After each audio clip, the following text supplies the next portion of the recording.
make my day.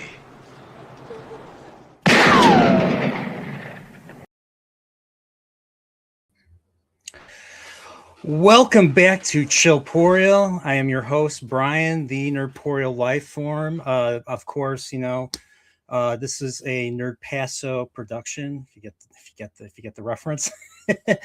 And with me, we got the High King Feanor. We're gonna be talking about Clint Eastwood films. What's up? What's up, Feanor? How you doing? Long time no see.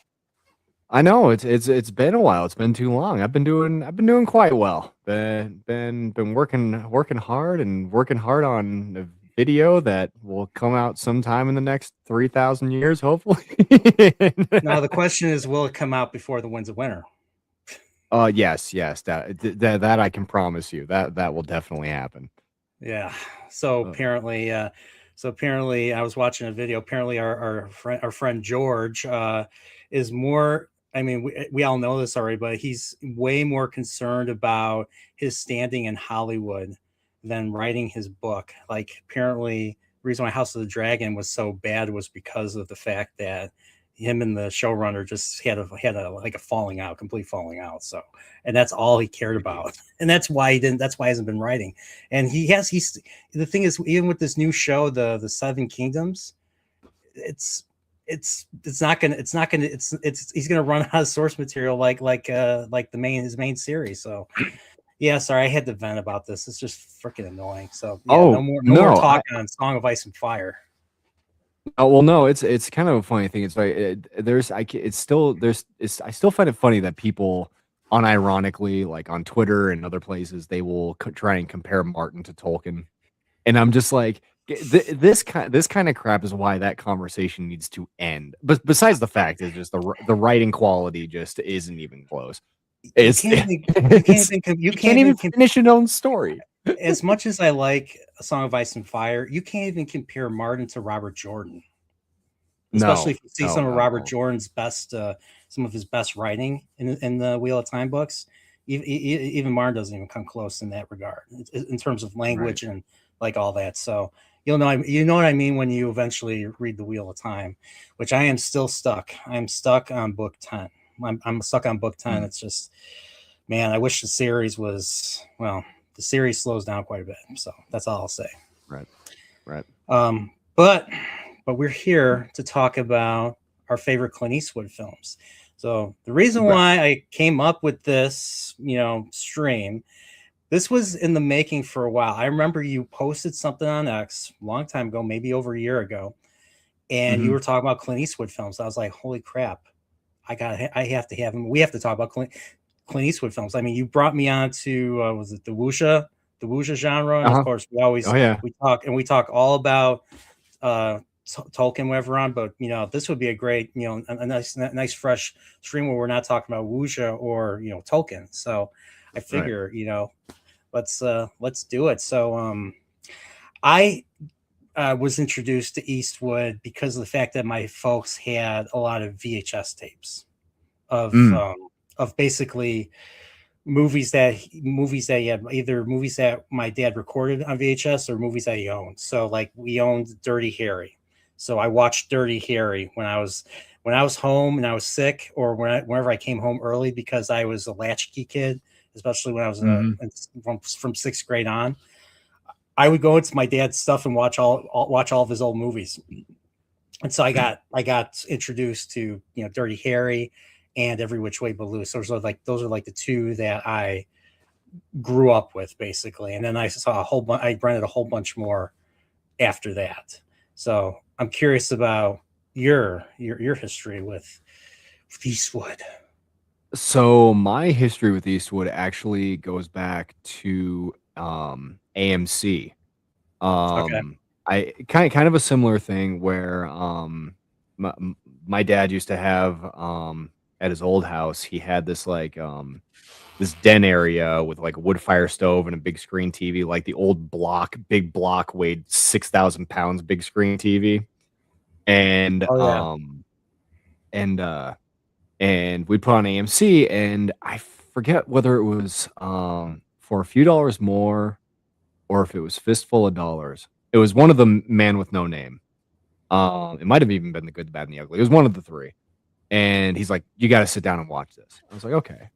And I was just like, "This is the coolest stuff, man!" Like because I had also seen like the old John Wayne spaghetti westerns, and I was like, "There's something." Even as a young, when I was in like 11, 12, 13 years old, it was like there's something more real about this. Like this is like there's something more raw about these movies than opposed to the goofy like Comancheros and all that other sort of stuff. So I think we gotta step it back a little bit. You said John Wayne and the spaghetti westerns. yeah, oh yeah. Like which ones? I Uh, thought the spaghetti westerns really started with with Sergio Leone and Clint Eastwood doing Fistful of Dollars. well, there was the one that I'm really bad with the titles from back then. The one that always sticks out to me is Comancheros. It's a Clint Eastwood Common spaghetti western. Comancheros. Pretty Common sure that's the name of it. shares. Comancheros. COMANCHEROS. 1961. Yeah. Hmm. I'll share my screen. So let's see. Oh yeah. So this is a Cinescope Western film directed by Michael Curtis, John Wayne. Um, okay. Was this filmed in Italy? Yeah. Yeah. A lot of those spaghetti westerns. The Man with No Name, the whole I think series was this is an filmed in American. Italy. I think this is an American. This is an American production. This Yeah. is American production, filmed in Italy, if memory serves. okay. Uh, doesn't say. Doesn't say. But yeah, it's an American. Okay, but yeah, this is interesting. John Wayne is like the one. I have not seen a whole lot of John Wayne. I'll be honest. The only thing I've seen, and I talked with my friend Salty about this, was The Searchers. If you haven't seen, have you seen The Searchers at least?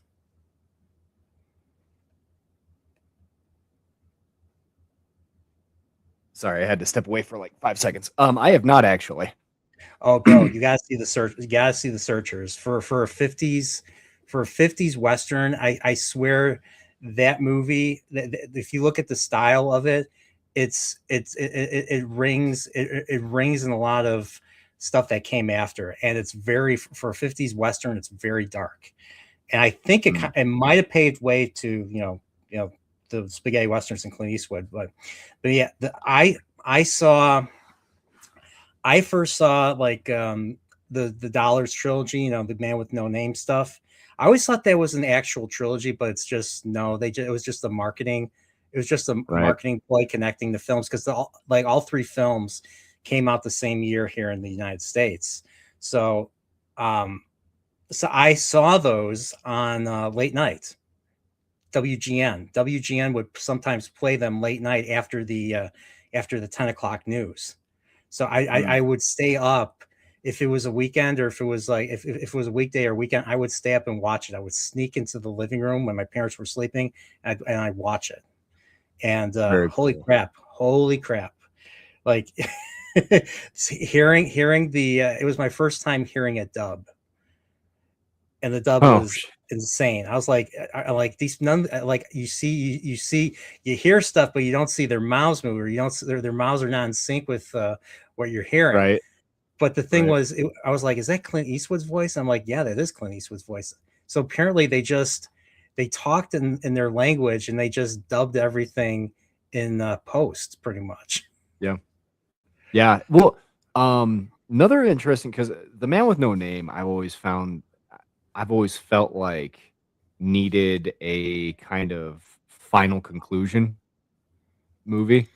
Yeah. And the fan theory, I think Eastwood shed some light on this, is that apparently, um, I forget the character's name, but from Unforgiven, I think Willie something. yeah, it's I like think Bill something. But he's supposed to be the man with no name. yeah, that's what I heard. And I heard that like the idea for Unforgiven dates all the way back to like the 70s. But he Yeah, wanted to be old enough. He waited until he felt he was old enough to play the role. yeah, yeah. So yeah, Uh, but here's the thing about that theory though is that it kind of doesn't make a lot of sense considering how much money the man with no name earned off of his bounties. Why would he be living like the dude from Unforgiven? Like, Unless someone robbed him or stole everything and ruined who him, the or hell's gonna rob the who's gonna rob the man with no name? a woman, his woman. I don't know. Yeah, right. He lost it all in divorce. Probably, probably. Uh, But yeah, but yeah, the end of Good, the Bad, and the Ugly, he gets half of the gold. He gets half of the ecstasy of gold. Da, da, da, yeah. da, da, da. What's funny is they use Well, that that very theme in the Wild Arm, in the Wild Arms overworld theme, and it's a PS1 mm, RPG that takes place in a Wild West fantasy world. So sorry, but yeah, the ecstasy of gold theme always pops in my head every time I think of Good, the Bad, and the Ugly. I do have to say I think as if I had to pick a favorite from those three films, it would probably have to be For a Few Dollars More. Um, The one with the this, music box. Dun, dun, dun, yeah, dun, yeah, dun, dun, yeah, dun, dun, dun, dun. yeah. Yeah, As that's a in my great one. That's a great movie. That second one the is ending underrated. the ending of that film is fantastic. I love the scene where Clint he's got all the guys that are all the dead bandits and he's loading them up in the cart and he's counting his bounty and he's counting and some of the math is off. And the last bad guy is behind him and he shoots him. And Lee Van Cleef's character is like, "Trouble boy," and Clint's like, "No, old man, I just having some trouble with my adding. We're all right now." I liked how I because I saw Good, the Bad, and the Ugly first, so I was already used to Lee Van Cleef being the bad guy. My Right. introduction to Lee Van Cleef, believe it or not, was Escape from New York. I don't know if you've seen that one. Oh Um, yeah, yeah. like one Hmm. of my favorite line that he says is his last line in that movie is awesome. He's like, "You gonna kill me, Snake?" And then of course Kurt Russell does this Clint Eastwood. I don't Yeah. know, maybe later or something like that. Um, Right. but um, but seeing Lee Van Cleef's, I saw Lee Van Cleef in The Good, Bad, the Ugly first, and of course that his most famous. I don't know about you, but his most famous scene um, as the villain, I think was his introduction when he goes into the house, he eats the food, and he kills Hmm. the kid, the older kid, and the guy, and all that. So I was so used to him being a bad guy, and then I see him in this movie. I was expecting him to be a bad guy again, and he Right. wasn't. He was kind of like the Obi-Wan. He was very much kind of a father figure in the film in a way. At least that's the To way he came across to me, to Yeah, Clint's character. and then in some ways it felt like, especially at the end when it was him that does the duel with Indio, Hmm. same actor. I forget what was his name, Klaus Maria, or I forget the actor's name. Same guy, the same dude from Fistful of Dollars. um Yeah. he and it was interesting that he was actually the one that that takes on the main villain. I thought that was because I was like, wait, why is he the one that's killing the main villain and not Eastwood? But we find out, with the music box and all that, It was his sister, right? If memory serves. Yeah, yeah, brother and sister. Yeah. it was a weird sequence. One thing I liked about these Leone films, it gets psychological, and you get into Indio's head, and Indio, you see, him, just like going into this woman's bedroom, and her man's there. He shoots the guy dead, and is about to, like, I think he's about to rape her, probably, and then I Yeah. think she kills herself She before kills herself. Yeah. he Hmm. can do anything. And I don't know if, like, that, like, I'm like trying to understand the character. I'm like, is he feeling guilty, or is this, or was just the fact that she was willing to take her life so profound to him, or something? So In I feel like, we always talk about movie villains, like classic movie villains, and like we put everything on a tier, like who's the top 10 greatest movie. I think Indio needs to be on that list. He is a very complex. I mean, he's evil.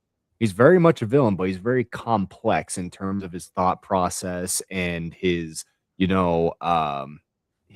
scheming. Like Yeah. And I think this is the other thing that kind of gets me. It's one of the reasons I love talking about Eastwood films so much, especially those back then. Is not only was the writing superb, not only was the acting superb, look at the budgets that they put into those films, even adjusted for inflation. And it's somewhere in the ballpark of like 9 million, 10 million. And they're coming out making, like, again, this is all numbers adjusted for inflation. You're talking about a film that made, if it came out today, it would make probably about 200, $300 million on a $10 million budget. I mean, that's insanity. Like, you don't see that anymore. It's like you guys have the blueprint right there. You have these movies from 40, 50, 60 years ago that knew how to do it right. And what's the disconnect here? Like, what's going on? There's all, and it was all practical effects. All the sets were real, props were real. Mm-hmm. Actors were real. What can I say? Oh, now we have now we have a lot of fake. We have CGI that looks bad, and I don't even want to get into it. I was just thinking about it. Another scene from For a Few Dollars More that I really like is Clint Eastwood goes in the saloon and he's hunting some guy. Yeah. I forget the guy's name, and he picks up the deck of cards and he starts dealing out the cards. And they find out when Clint pulls up his cards and it's Clint who won, the guy's like, I didn't hear the bet, and he just pulls out his cigar. He's like, your life. Yeah. He just starts kicking the crap out of the guy. Yep. There was another scene, but this one involved Lee Van Cleef. Who was in this movie? Klaus Kinski was in this movie. Klaus Kinski was in this movie, and he plays one of Indio's men. And there's a point where Lee Van Cleef is just fucking with them. And if you know anything about if you know who Klaus Kinski is, he's like a real life Joe Pesci. He's like a real life Joe Pesci if Goodfellas was real. Like, this guy will go off on you like crazy. He will bite your nose off like the Penguin and Batman Returns if you fuck with him in real life. Yeah. So and so he's using like his neck as a lighter to light his match and all that. And it's just like the biggest face off. It was just one of the biggest awesome face offs you had ever seen in that movie. So I'll have to find a pic. Let me see. Probably the most famous scene from that film, while you're looking for that, has to be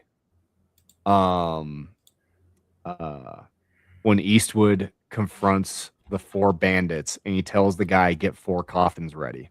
Yeah. And that was for a few dollars more. I think that was a fistful. That sounds like a fistful of dollars.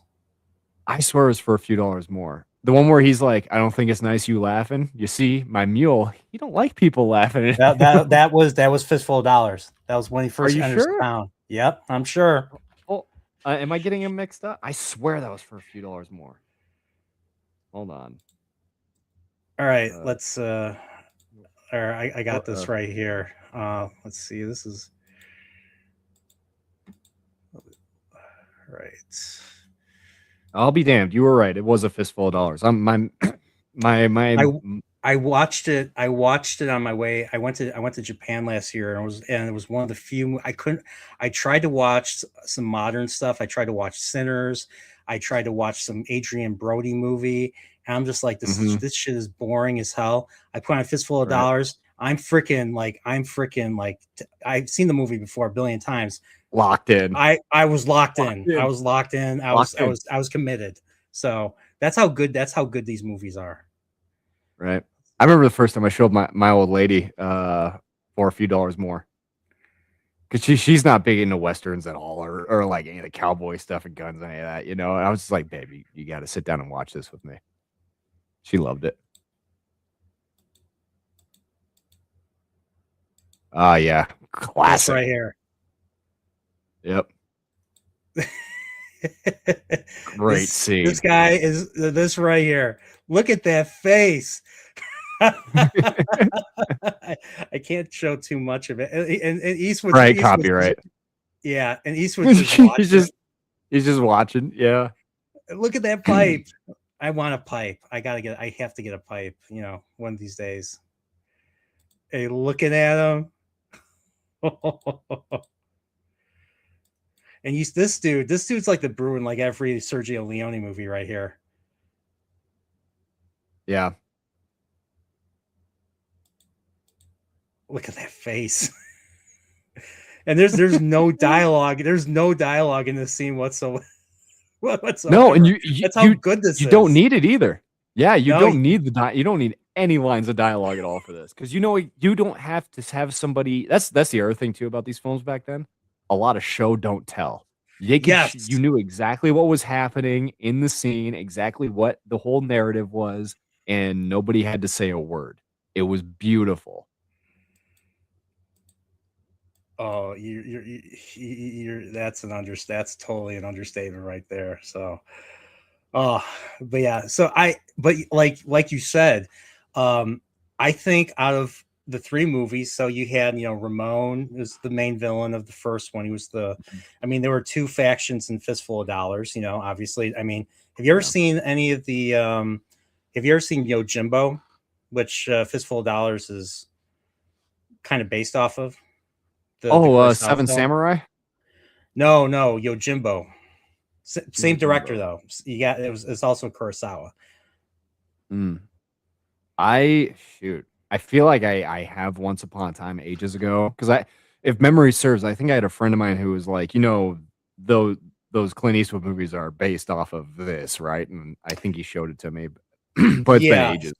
Yeah, so kind of like A Fistful of Dollars to Yojimbo is basically Magnificent Seven to Seven Samurai. If you ever seen them, didn't Kurosawa like file a lawsuit or something like that, or somebody did? There was some legal thing that went down because of that. I don't know. I think he said something. I don't think he filed a law. I'll have to look into that. I don't think he did. Right. Because I think somebody either said something or did something. Yeah. Because I think Yojimbo itself was based off of like another gangster tale. Kind of like, and they did a version of that in the 90s. Bruce Willis was in a movie called Last Man Standing, which was basically, it takes place in like the 20s when right. You know, in like the 20s, we had all the gangsters, you know, running around, and it was kind of like he was in a neighborhood that was, you know, run by two families and all that, and Bruce Willis was kind of like, the Toshiro Mifune, or, you know, the Clint Eastwood, you know, guy that just, you know, just brings the whole system down on its knees. So, right. But Ramon was just basically a bad guy, like literally, because he has a mustache twirling villain, you know, who just wants to, you know, they all just want to take over and rule the town. And then Angel Eyes, I think, is a little bit more cunning, you know, Lee Van Cleef's villain in Good, the Bad, and the Ugly. But at the same time, awesome. Like I love the end of the Good, the Bad, and the Ugly. You know, the whole final that final sequence. You know, where they're on the field. They're in the cemetery. They're on the field. It's like a triangle. The Mexican standoff, and they're playing it, and the editing, the music gets faster and faster and faster, and the editing is quicker and quicker and quicker. You're seeing their hand, one hand, another hand, the other hand. They're all like, I like how it edits to the point where they're all drawing at the same time. You're like, who's gonna win, who's gonna lose? Of course, we all know, we all know how that turns out. But it never. I've watched it a billion times. It never gets old. It's so awesome. I love Angel Eyes as a villain. I still would put Indio a like if we're talking like 1A, 1B, as far as villains are concerned, I would put Indio ahead of Angel Eyes. Controversial take because Lee Van Cleef plays an excellent villain, but there's more depth. I think there's a little bit more I depth. feel like there's more depth. Yeah. I'd agree with that. He's not as like, I would say, like Angel Eyes is still another mustache twirling villain, Right? Like because he Right. has a mustache, and he doesn't. We don't know anything about him except that he just lies and schemes and murders and manipulates just so that he can to find the gold. So right. Well, it's kind of you're talking about you're showing great scenes. The ending of Fistful of Dollars, I think, is up there as well. Where aim for the heart, Ramon. You got to aim for the heart, and he's got the plate underneath his shirt the whole time. Yeah. You know how I didn't say this. You know how I first saw Fistful of Dollars? It wasn't even the full thing. It was just that scene where he has the plate. Back to the Future Part 2. Evil Biff from the evil 1985, Donald Trump Biff, in this tower is watching in his hot tub. He's watching Fistful of Dollars, and I didn't realize it until like years later. And he says, "Oh, bulletproof vest," and he's like, "Brilliant! This man's brilliant." I'm like, the movie's brilliant. I totally agree with Evil Biff. What I have to ask you, out of Eastwood's westerns, what is your personal favorite? That's a good question. I would probably say The Good, the Bad, and the Ugly. But I mean, go ahead. Probably because of the final sequence, the payoff. I liked the three. I liked the three characters. I liked Clint Eastwood as Blondie, and Eli Wallach is Tuco, and of course Angel Eyes. Right. I liked how we didn't get as much Angel Eyes, even though he was considered the third. Even though he's the antagonist, he was kind of made it seem like he was the third, like a third protagonist in a way. But I'm glad we didn't get nearly as much of him and everything. And I just liked how the whole movie played out. I liked the whole Tuco and Clint, or Tuco and Blondie stuff as well. I liked how they worked together during the whole the Civil War bridge battle stuff. It was a very ambitious production. It just looked really good. Like the movie just looked beautiful. Even the ugly close-ups of those actors, of some of those Italian actors too. So, which is the first thing you see in the movie. But probably Good, the Bad, and the Ugly. But then again, I like all three of them, to be honest. But non-dollars movies, I really like High Plains Drifter. Ooh, good choice. That's the one where he just shows up in a town, forces them to paint it red, and like he warns them of these these outlaws that are coming, and he just murders their asses pretty much, and then he just vanishes. Well, wasn't it because Clint had this thing where like there was an element of, especially in his later westerns, you see this in Pale Rider especially, which is in my top 3 all time, where there's kind of a mysticism. There's it's like he's a ghost. It's like he's a ghost. Yeah, a vengeful spirit. Yeah. So you're like, is he real? Is he not real? Yeah.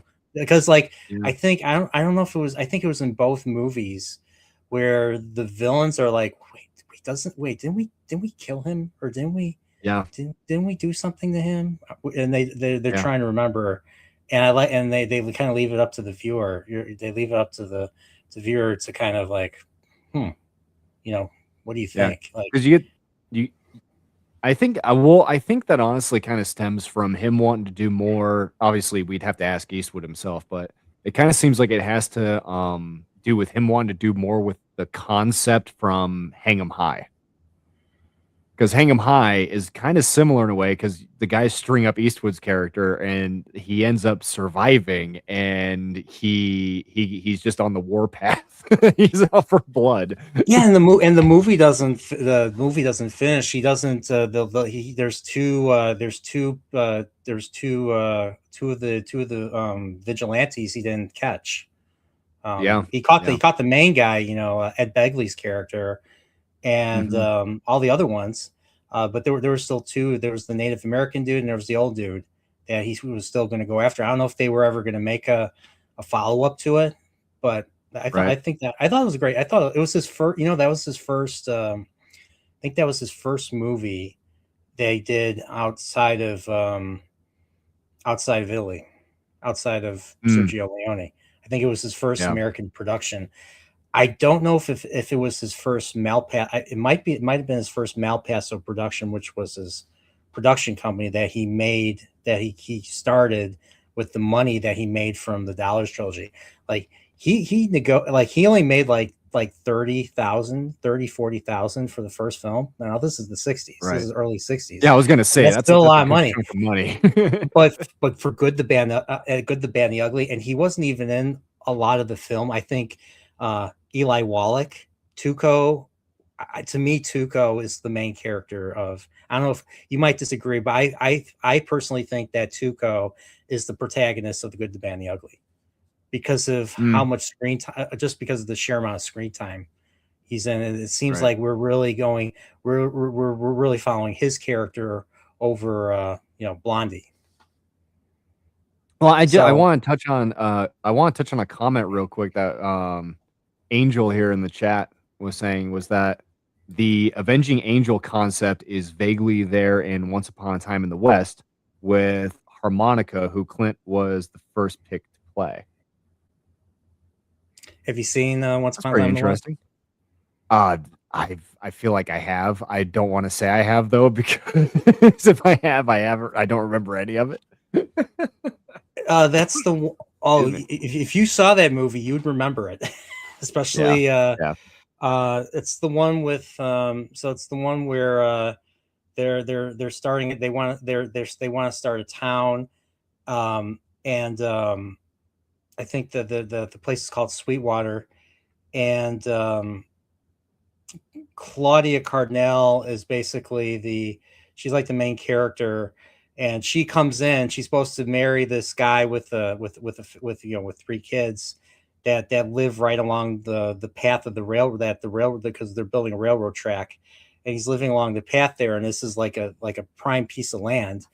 And well, let's just say Henry Fonda, blue eyes, handsome Henry Fonda, the hero of 12 Angry Men, the main character, plays a terrifying villain, and he murders the family before she can get there. And I like this movie, that when I saw that, I had to pause it and recompose myself, because that takes a lot of balls, right? To kill kids, to kill a whole family on screen. Like, right. I don't think Hollywood today would do that.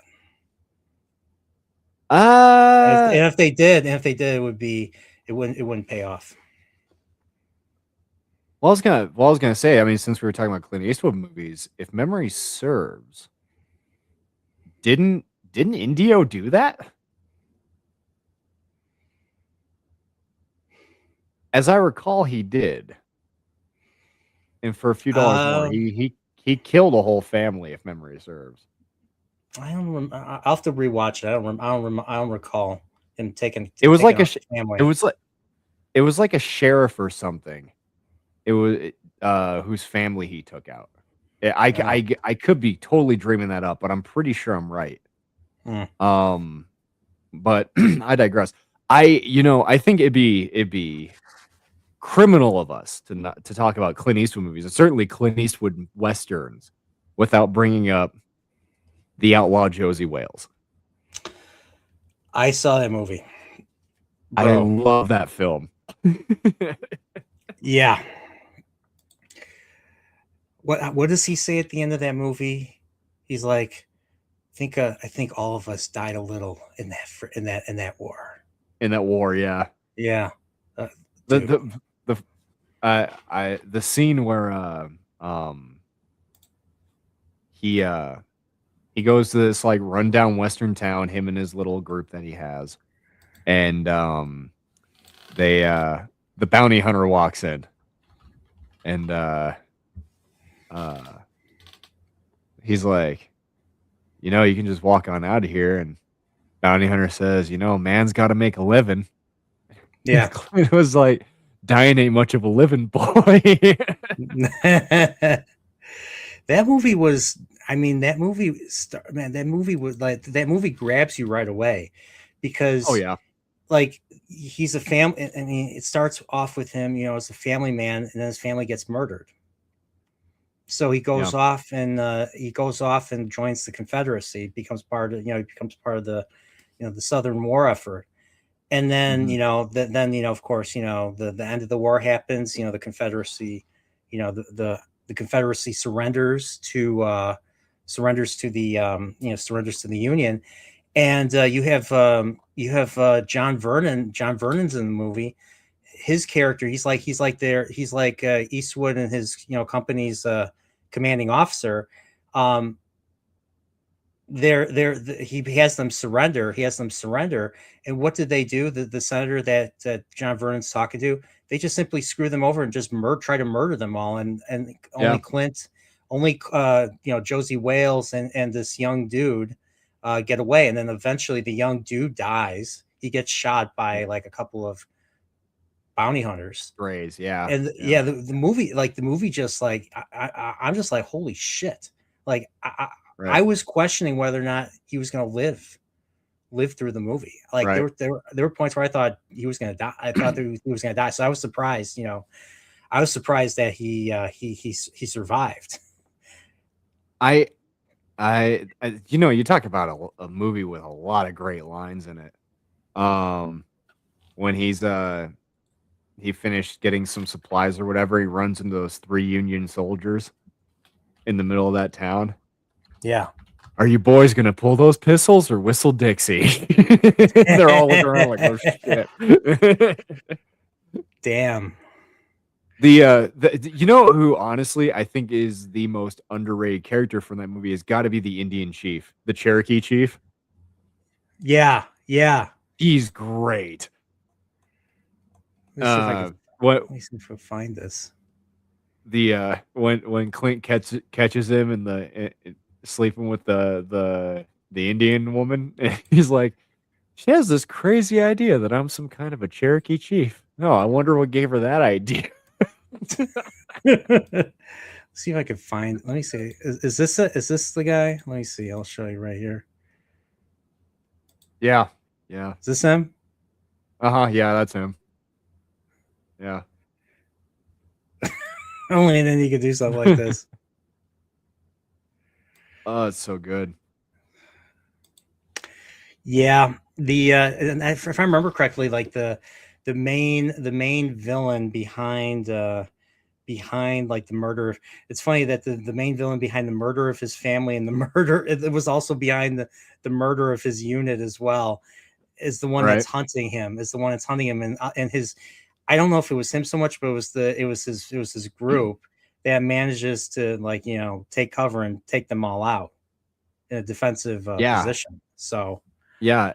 And what's interesting is that the kind of the villain, you talk about a villain kind of being in the background and not like obviously the villain's important to the story, but I mean, you get so caught up in Clint's adventure through that whole film that yeah, the villain is almost an afterthought. Like it's like you're just wondering what's going to happen to Clint next. What kind of crazy shenanigans is going to take place now? Like is he going to run into yeah, more bounty hunters?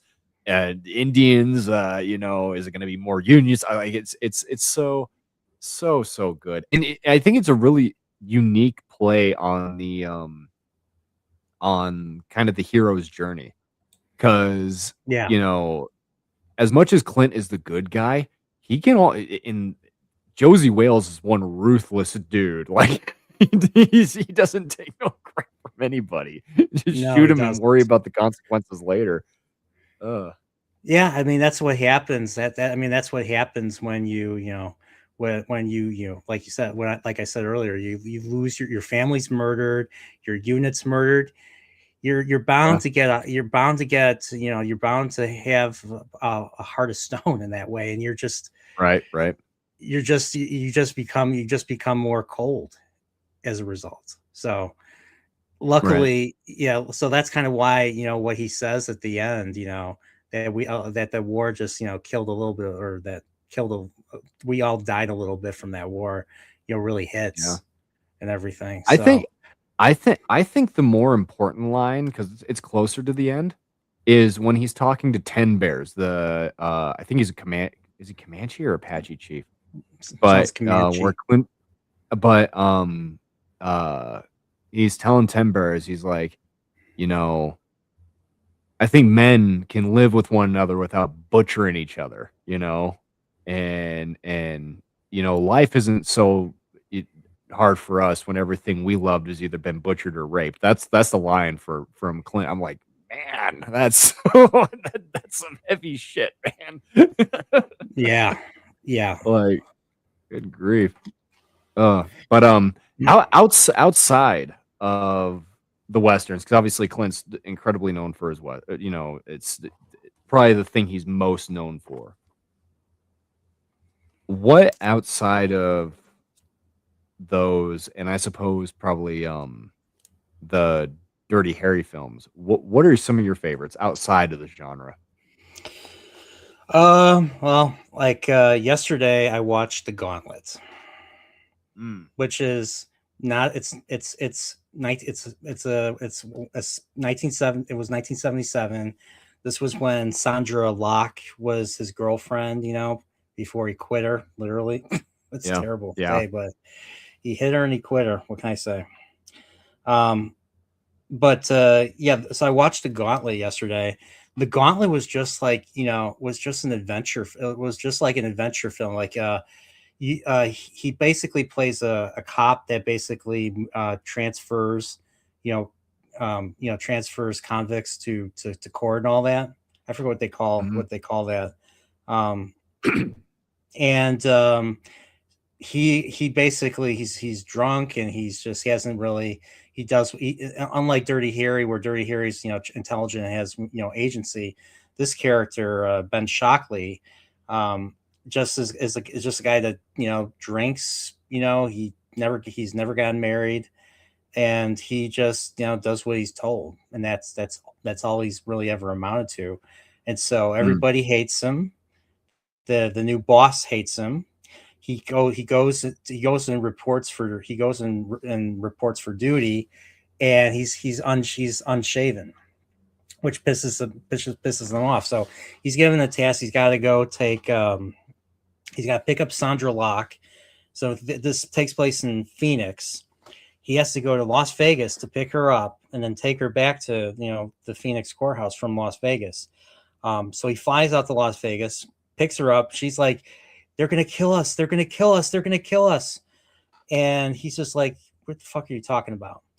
And so every time, like, he's trying to get back to every time he's trying to, like, he calls someone to, like, every time he tries to call someone to get to a point A to point B and all that, something mhm, happens. Like, he rents a car, the car explodes. So everybody's trying to kill him, and then he calls the police, and the police come and they shoot up the house he's in with like a billion bullets. So this is a Clint Eastwood film. He not only acted in it, but he directed in it. That movie, I think I think used the most bullets out of any movie I've ever seen. Like, the cops shoot up a house that he's holed up in with her, to the point where the house collapses. mm, And then the final part of the movie, um he's going back to Phoenix, and the main villain is his boss. The commissioner has the entire police department waiting for him. He basically creates a little armored tank around the driver's seat on the bus that he's driving in, and they're all just shooting at him. They're all just shooting at him, and he's just driving the bus through all these gunshots, and it's just a crazy movie. It's one action set piece to another. Heck, there's a helicopter. Him and her are on a motorcycle. There's a helicopter chasing them, shooting at them. Of course, I think that kind of ended kind of lamely because they just crashed into like a telephone, into a transformer. Like, really? Right. But I don't think Eastwood could have come up with a better way to get rid of the bad guys that way. But I don't know. But that's the Gauntlet. So it's nothing like Dirty Harry, but it's just like a action set piece. The Las Vegas, they bet on him that they were never going to make it. Of course, he gets the girl at the end, and they killed the boss, and yeah, and that was it. And he's just like even though he's not as smart as Dirty Harry, but he acts like Dirty Harry. Right. Somebody just brought up In the Line of Fire. That's a fantastic film. Oh, sorry, go ahead. Oh, no. Well, the two films I was going to bring up, because they don't get a lot of attention really at all, but I think they're really, really solid, is The Eiger Sanction. I saw that. I know. I was watching a few of the scenes from that one. The Eiger Sanction and The Beguiled. Dude, haven't seen The Beguiled. It's a weird movie, man. The Beguiled is a very 1970s movie. Yeah, very much so, yeah. And it's the one movie where Eastwood doesn't make it. Right? I saw the scene. It's very grim how he goes out, too. Yeah, I saw the scene where the woman just beats him and throws him down the stairs. And I was like, whoa, what am I watching? I didn't see the movie. I watched like the clip on YouTube. I was like, whoa, what's going on here? And then I'm watching the next scene, and they're like amputating him. So he got wounded because they threw him down the stairs. So they amputate him. He wakes up and he's like, holy shit, you cut off my leg, you bitch. Just because I wouldn't sleep with you. It's such a messed up movie. Like, it's a messed up movie. Like he's just like, they're all coming on him, and they're all making passes at him, and he sleeps with a few of them, and the ones that he doesn't sleep with, they hate, and then they kill him because he's basically Union, and this takes place, I forget, like in deep in the Confederacy. So yeah, it's deep in the Civil. I believe, yeah, you're right, in the Confederacy. And then they just one thing about Eastwood films, I don't know if you noticed, I don't know if it's just the ones that he directed, but when he gets attacked, you as the viewer feel that he does a lot of shaky cam whenever his character is attacked, and you feel that disorientation that he's probably going through. And I've always found that fascinating. Like, and he does a lot of POV where it'll be strictly from his character's perspective, and combining that with the shaky cam and the disorienting. You're right. It's really, really cool. Like they did that in the Gauntlet. They did that in the train. So there's a point where there's this motorcycle gang, and he basically plays the cop. You say, hey, this is a bus, and he threatens them, but he lets them go. But then, like, with the exception of these three, he shoots one of their gas tanks, so so they can't use that bike, and then he steals the other one. But there's a point where after him riding all that time, they try to catch a train, because, like I said, every time they try to pass state lines, or every time they try to call for support, there's always like the 70s, bad actors show up and they just kill everyone that was associated with them, basically. So they try to catch a train. They catch a train, and it's those same three motorcycle gang people that he fucked over in the first place, and they just beat the shit out of him. And that's when you really that's when you get that. That's really when I noticed that disorienting, type of cinematography right there. And he also does it in. You ever see Sudden Impact, the fourth Dirty Harry film? Oh yeah. That's Yeah. another one that's the only Dirty Harry film that he directed. But there's a point where he's he's on the docks and he gets attacked by these three guys, the final guys, three final rapists that Sandra Locke goes after, and you get the very same effect basically. So, one I was just thinking of, since we're kind of talking about like the unknown or the I don't even want to say less praised, because I can't think of a Clint Eastwood movie that isn't praised, but just the ones that are not as well known. Kelly's Heroes. That's on my list. I still have not seen that one. I know that. I know him and Mr. Potato Head. Yeah, Don Rickles. Don Rickles is in that one. I think Telly Savalas is in that one too. Telly Savalas, Donald Sutherland, Clint Eastwood, bro, it's an all-star cast, man. Yeah. It's so good. All right. I will not give any spoilers. I'm just gonna let you watch that movie, and then I'll have you come back and report to me on what you think. It's a great movie. Great flick. Yeah, so movies. Okay, so movies, well, I figure before we go to movies we haven't seen, I figure I mean, have you seen Every Which Way But Loose? Oh yeah, of course. Yeah. So I'm sure you got a big kick whenever I brought up, like, oh, shitty entertainment, and you see Clyde punching the cop, Yep. the right turn, all that. Yep. I like I've seen the first one like a million times. The second one, Any Which Way You Can, I didn't see nearly as much. But I really like. I've only ever seen the first one. Yeah, I liked how the first one was basically the first scene is him in a tavern, and he's drinking, and he eats this dude's peanuts. to the point where the dude just starts starts calling him out. He just starts a fight and punches him. And then and then of course we meet Clyde, the orangutan. And apparently, he won him in a fight, and you're like, who the fuck I don't know who wrote this movie, but like, someone brought it to Eastwood, and Eastwood's like, you know what? I think Eastwood was like, people will probably really like this. It ended up being his best grossing movie, I think, of all time. Right. Yeah. The whole point of the movie was just following a woman from like LA to Denver to Colorado, basically, while he's got two vengeful cops after him and a motorcycle gang after him. Right. It's kind of interesting. Sometimes with Clint Eastwood, you really,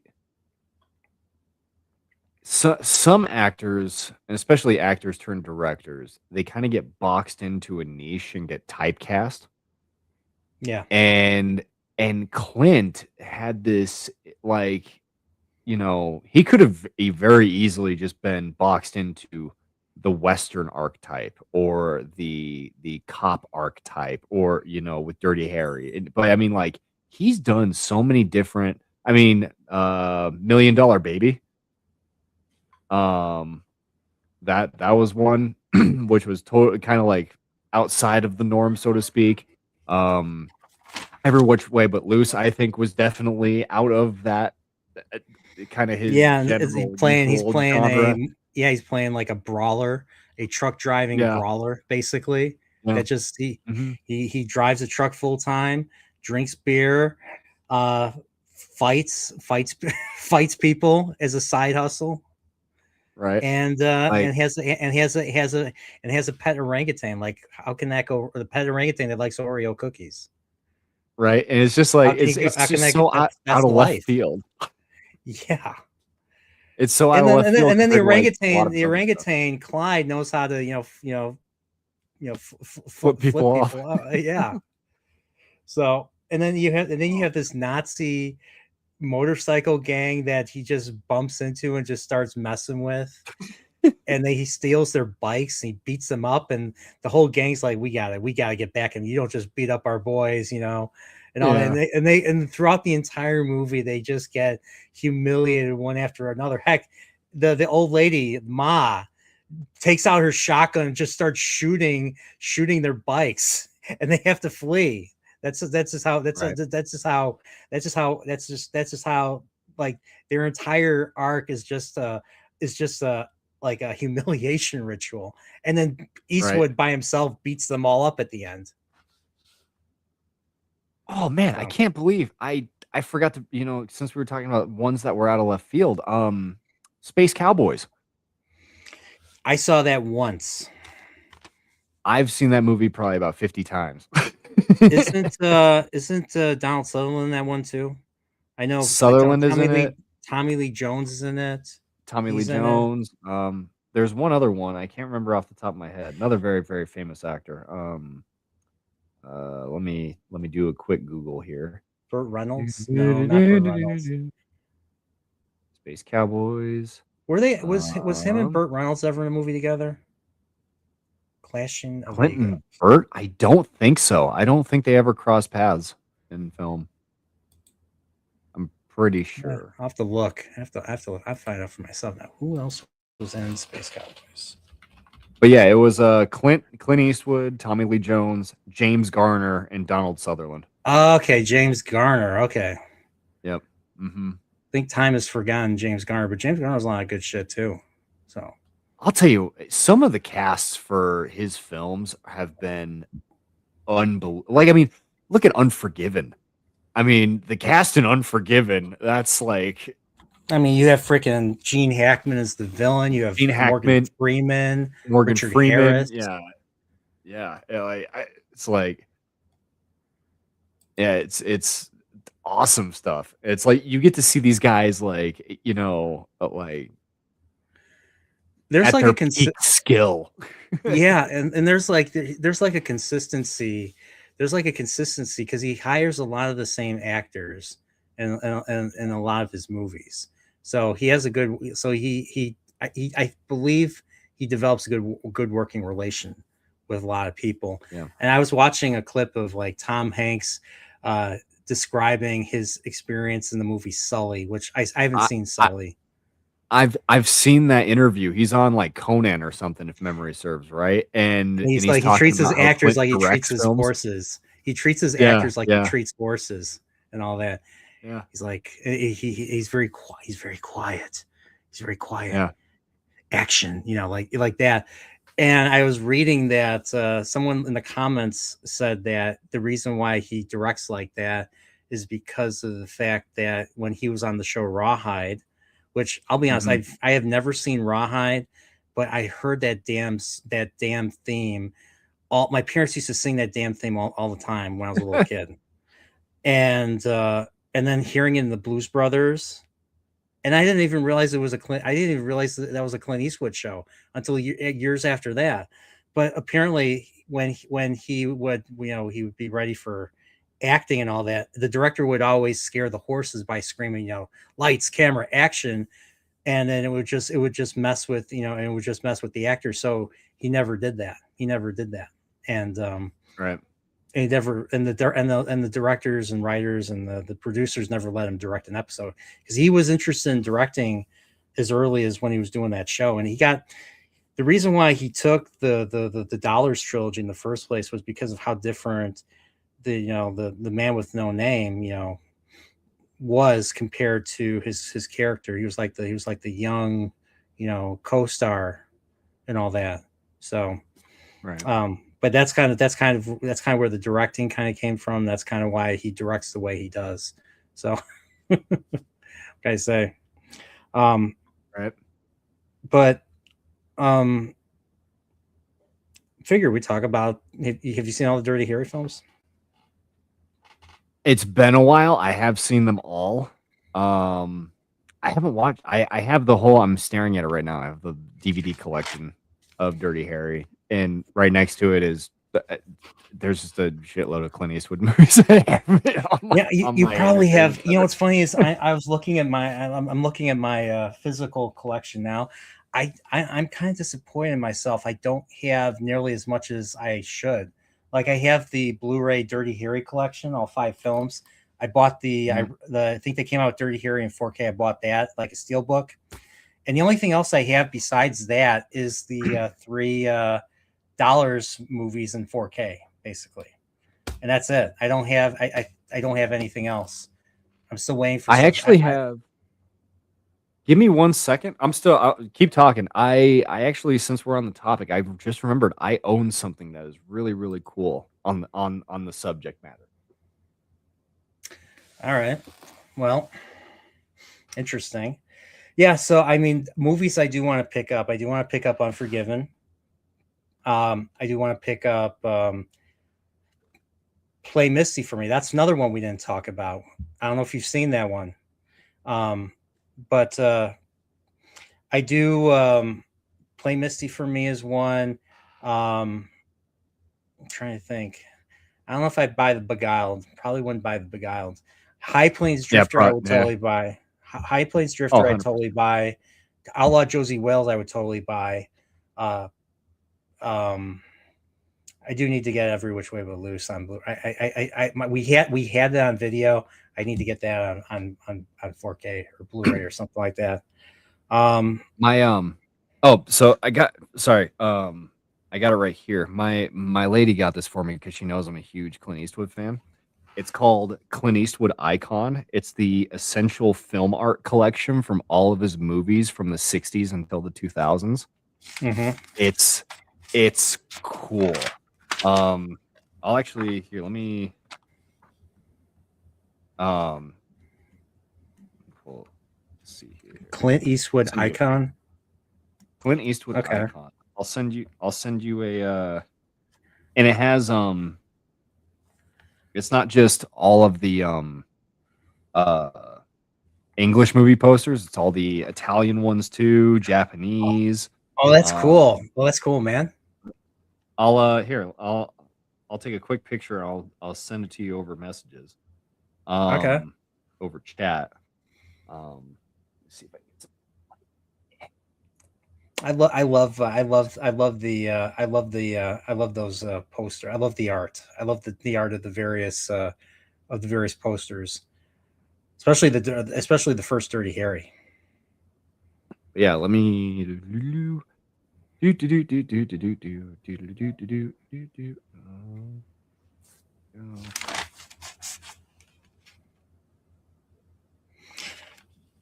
But yeah, have you seen Play Misty for me? Yes, I have.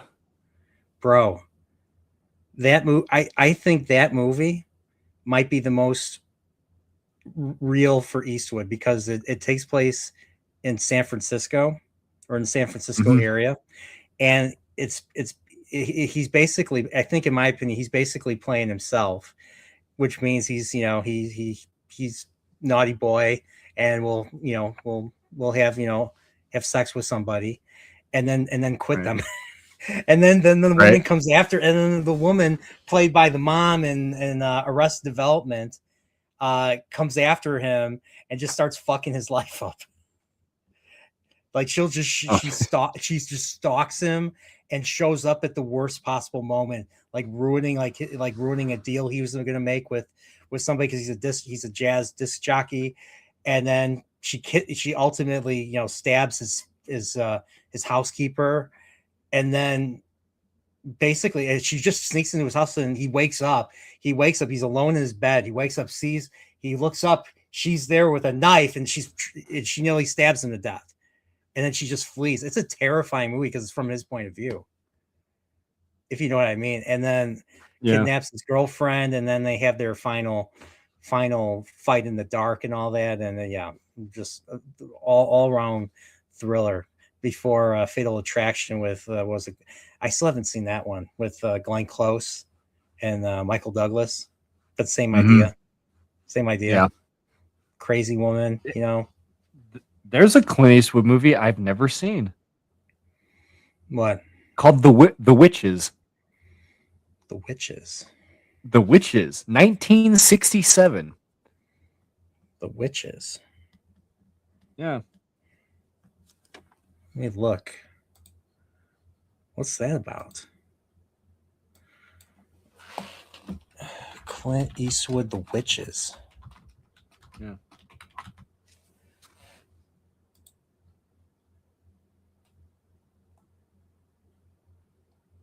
I'm looking at the I was just poster, and I'm looking at the poster, and it's just I don't think he's not the main character, or if he no, is, he is. his name's on the Well, on on the poster he's billed as top. He's got top billing. Okay. Let me look.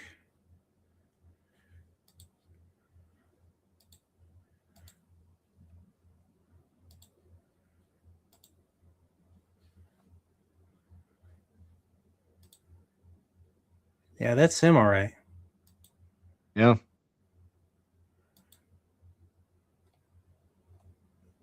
Wow. No, you're right. He is. That's one Witches. of. I'm gonna have to see if I can find that somewhere. Oh, I'll look and see if I can find it on my end.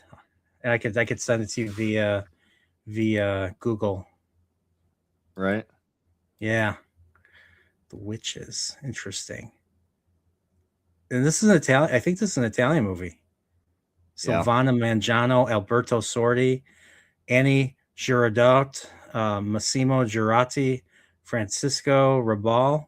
Yeah, he was still it's a spaghetti romance. It's a comedy romance. Well, that's gonna be fun. Okay, speaking of outside the norm, have you? I still haven't seen it yet, but have you ever seen Paint Your Wagon? That no, I haven't The actually. one musical that he did. And not only did Uh, he did it with Lee Marvin of all people. Him and Lee Marvin doing a musical. huh. I'm surprised I still haven't seen it. So Paint Your Wagon is one. All right, I'm gonna write that down. Yeah, I'm taking notes too. Have you seen Coogan's Bluff? Why does that sound familiar? That's an early one. That's like I think 1960 1969, 1968 one.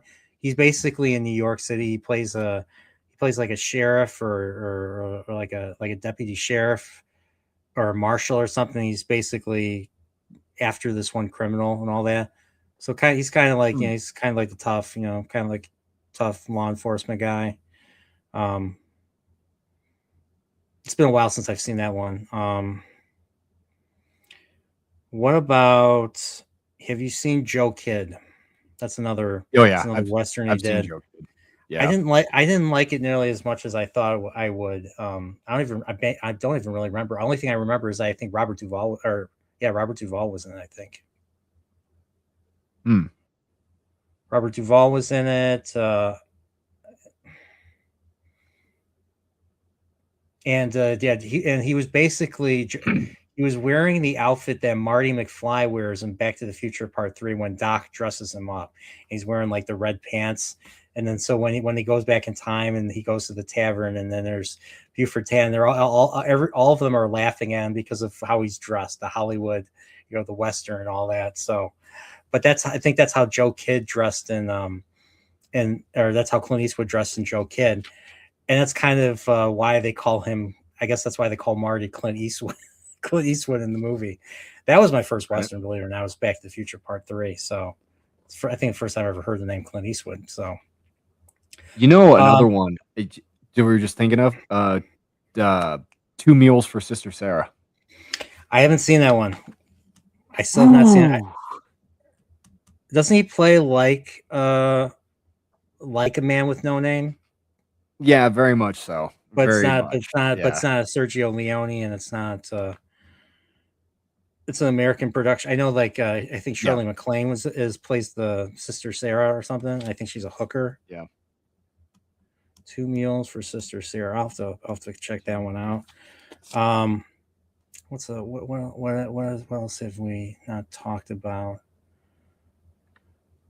What do you think of his later stuff? Oh, like Gran Torino and that sort of deal. Your Gran Torino was dude. Gran Torino, I think might have been his best movie in like the last in the 21st century. So I kind of feel like, so first of all, I think Gran Torino is an excellent film. However, I think Gran Torino, in a way, and this is purely speculative, but I think Gran Torino was kind of the. I'm just gonna say Hollywood took the wrong lessons from Gran Torino, because you had all after Gran Torino, you had a lot of actors reprise roles or come back out of retirement or what have you, and they played these old men. Case in point, I'll just go Indiana Jones and the Dial of Destiny, where they you have these old surly curmudgeon actors who are, or these characters who are, depressed, grumpy all the time, blah blah. They're not their usual self. But I think the lesson that they took away from Gran Torino that was wrong was that Clint Eastwood's character has an arc in that story Yeah, where he goes from hating every Korean that breathes to actually taking care of these couple of Korean kids, who he befriends and becomes, like he goes through an arc, and it's a very yes, positive arc, even though he dies at the end. yeah, And um I feel like a lot of Hollywood took the wrong lessons from that, and they just said, "Well, we can bring all these old actors back and just make them grumpy old farts, and people will go and buy tickets to these movies," not understanding that it's the writing of the characters is what makes them so good, you know? yeah. I mean, like it's like you said, the positive, a positive arc, a positive change Yeah, in the character yeah, from beginning to end is what makes it count. And if you don't do that, then it's just a hollow, imitation. So, um, but yeah, like that movie was hilarious. All the racial slurs you hear in that movie. oh, I, jeez. I was watching. I was watching. I didn't watch the whole movie. I watched a couple of scenes. I watched the scene with his sons in it. His son, so the Korean daughters with this white boy, and the white boy is his son. I recognize. I At the time I didn't know who he was, but that was his son Scott Eastwood, Hmm, and Scott yeah, Eastwood was acting like a bunch of the dudes I used to know in high school when I was in high school in the early 2000s. Very very a word that starts with a W and ends with a gur, if you know what I mean. So um and then and then Clint Eastwood shows up. So they're being stopped by like this like black gang and all that, and he's like, "What's up, bro?" And he's like, "Did you call me bro?" And then they start bullying him. They try to bully the girl. The girl's standing up, and then Clint shows up, and he calls he calls them a racial slur, and he basically he first he does like the fake gun, and then he mhm. takes out the real gun. He's like, "Whoa, whoa, whoa, whoa, whoa, whoa, whoa!" You know what I'm talking about? Oh, yeah, yeah, And then he admonishes the dude. He's like, "Don't, they're not your bro. Get lost." right. So So I you were asking earlier. Sorry, I hate to interrupt. You were asking earlier about Burt Reynolds and Clint Eastwood, yeah, if they had ever been. yeah. So let me find it here. Yes, they have. In City Heat, 1984. I have not seen that one. That's the It I was know of it though. It's one where like they're like detectives during like the Prohibition or something. Yeah, and originally, and it's actually a team up from two different, or it's from a team up that or not a team up, sorry. It was a double feature that was used as a promotion. Um, it Interesting. was the double feature I'm looking at right now because I have the book out. This is so cool. The double feature was Clint Eastwood's The Enforcer and Burt Reynolds' Sharky's Machine. It was a double feature that got released to theaters as a promotion for City Heat. Their Okay, only their only ever film that they did together. interesting. I'll be honest, I haven't seen a lot of Burt Reynolds movies. I mean, what have I seen? Burt Reynolds. Gator. I haven't seen Gator. Ah, I've seen Deliverance. I've seen The Longest Yard, the original, and Smokey and the Bandit. mm. I don't know if I've seen anything else with him in it. I've seen Deliverance once, and I am perfectly fine only having ever seen Deliverance once. Not because it's a bad film, don't get me wrong, but that It's a tough one. It's a tough film. it's It's that yeah. I mean, just imagine, imagine like, you plan a trip, hang out with your bros, drinking, going canoeing in the South, and, you accidentally ask the wrong person, where the moonshine is, and then they have you do they pull a George Lucas and Steven Spielberg on Indiana Jones, if you know what I'm talking about, Yeah, yeah, in yeah, South yeah. Park. Squeal like a You, pig. you hear you hear that banjo music. So Yeah, apparently the actor who had things done to him in that scene. Oh, who was it? It was it was Ned Beatty. Ned Beatty. Apparently, he started like knocking people out on the street because they would walk up to him and tell him to squeal like a pig. Oh my god. Really? No way. No Really, way. really, Oh my for real. god. Like he was actually punching people out because they would not leave him alone. And I don't blame the guy. I'm not like I do the same thing too. It's like, listen, it's a movie, guys. Can y'all please leave me alone about it? Like, and it's also not exactly the greatest scene to be making light of, you know. Yeah, And yeah, it's a tough scene. What's weird is it, like what's weird is out of all the characters, he's the one that came out the least what's weird is he came out the at least from what I remember, he came out the least scathed. I mean, right. he was eating dinner all fine at the end of the movie, whereas John Voight was about to break down. Burt Reynolds Yeah. was in the hospital, and Ronnie Cox was killed. Yeah. Yeah. So it's If you crazy. if you if you hear that banjo music, just go the other way. Run, yeah. Run, get the hell out. That I liked how that was supposed to be like the cheerful. That the it starts off cheerful and just gets darker and darker and darker as the movie goes on. Nope. Yeah. Nope. Yep. No. No. No. Exactly. But yeah, I haven't seen a whole. I haven't seen. I don't think I need to watch more Burt Reynolds. I When I think Burt Reynolds, unfortunately, you know who I think of? I think Norm Macdonald on Celebrity Jeopardy as Burt Reynolds. Yeah. So yeah. Let's see. So okay, so they were in city. So kind of going back to Eastwood, so they were in City Heat together. City Um, Heat. Yep. have you seen any of his Have you seen any of his lesser known stuff like Firefox, which where he I, goes where he flies to the Soviet Union to steal like this prototype jet,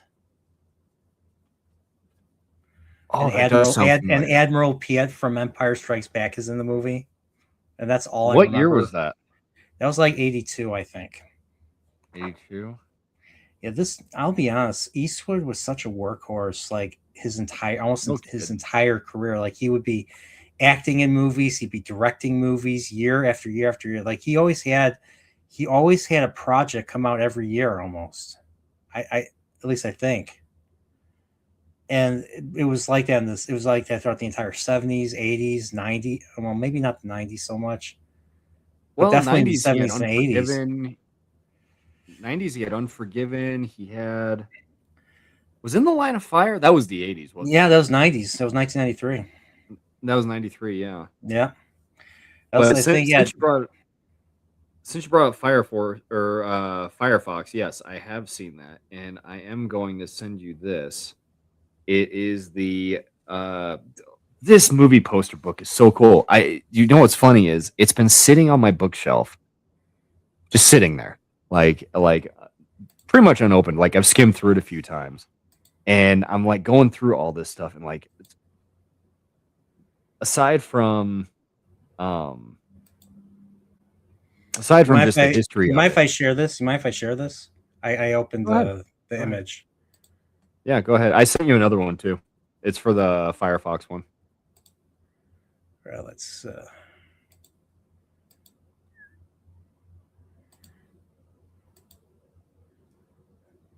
So this is this is the good, the bad, and the ugly, right? Or is this Hang 'Em High?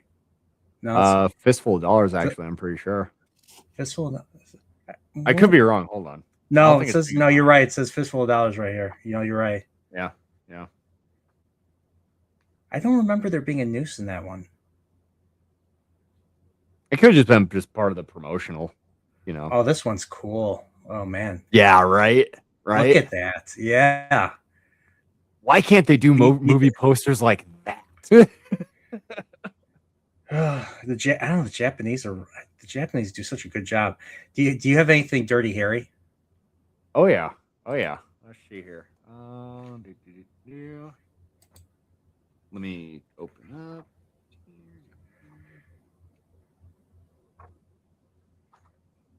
Like you said, he's a workhorse, so it's going to take me a minute to get just through the 60s. Let's see here. Because it's all broken down by decades. Kelly's Heroes. I gotta find this. I gotta find this discography, or not discography, this filmography. Let's look. I'm telling you what, man, if I can find any of these movie posters and have them framed, like if I can find them on like eBay or some shit, I will gladly cough up the money to buy them. 110%. Like, okay, Dirty Harry. There we go. Here's an interesting one. I don't know if I have this one up. Let me look. Stop this screen. I'll share. Have you seen this one? This is a mural in Warsaw. Oh no shit! Yeah, so I'm guessing this is a later. I'm guessing this is a later one because it says "Go ahead, make my day," and that was from Sudden Impact from the '80s. But that's clearly Clint Eastwood's John Milius type of stare or shot type of shot with the gun pointed down. Hey man, I gots to know. I always do that. I always do that now. Let's see here. Eiger Sanction, blah, blah, blah. Eiger Sanction. There was one thing I wanted to bring up about Eiger Sanction. You know what I think the thing that I remembered the most about that one was there's a point where this one feminist journalist goes up to George Kennedy's character, and I forget what she asked him, but it's something really cringe and something that would be something that would make everybody's that make everybody go nuts. And he's just like, lady, go find yourself a man and get screwed. I laughed when I heard that. That would never go down well now. So there we go. Let's see here.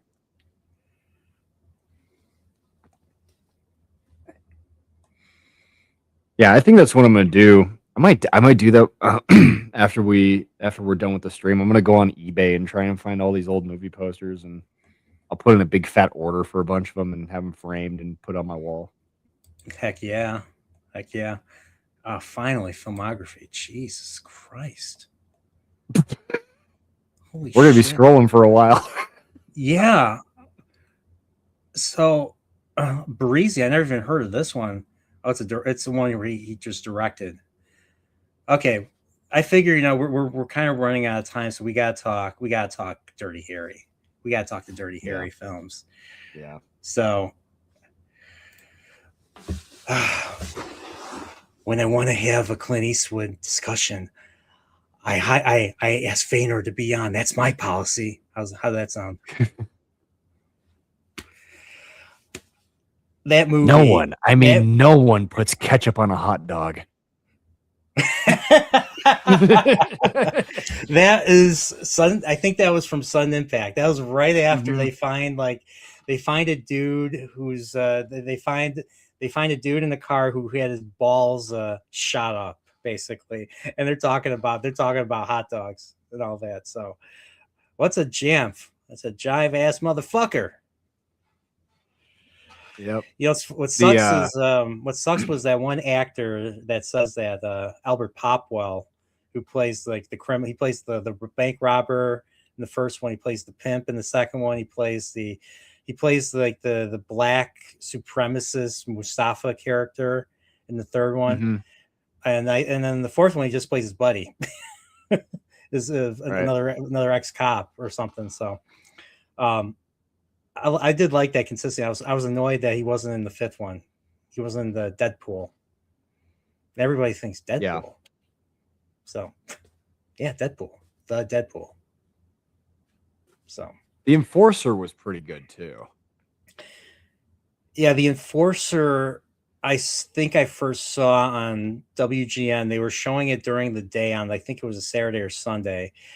The scene I remember the most was him chasing that one dude across the rooftops, and then he catches him in the church, and the like the hippie. It's like one of those hippie churches, and the hippie preacher is actually connected to the main villains. They're kind of like the Symbionese. They're based off of the Symbionese Liberation Front from the 70s. The ones that basically, the left, the left wing, the far left radicals from back then, and they were like responsible for I think they captured like one of the heiresses to the William Randolph Hearst dynasty, and they basically managed to cause her to have Stockholm syndrome, to the point where she ends up joining them. She was a captor, and then she ends up joining them and committing terrorist acts, basically. And it's kind of what the movie was based. That's kind of what The Enforcer was based off of. Those type of left wing hippie, terrorist organizations. Around that same time, I'm pretty sure it was 85. Eastwood had Heartbreak Ridge. Bro. Yeah, Great. Marine Corps. Man. Yeah. If I were half as ugly as you, Sergeant Major, I'd be a poster boy for a prophylactic. It's been so long. I don't remember. All I remember is that he's just they're just like, they're just resisting him, and he's an asshole in that film. Yes, he is.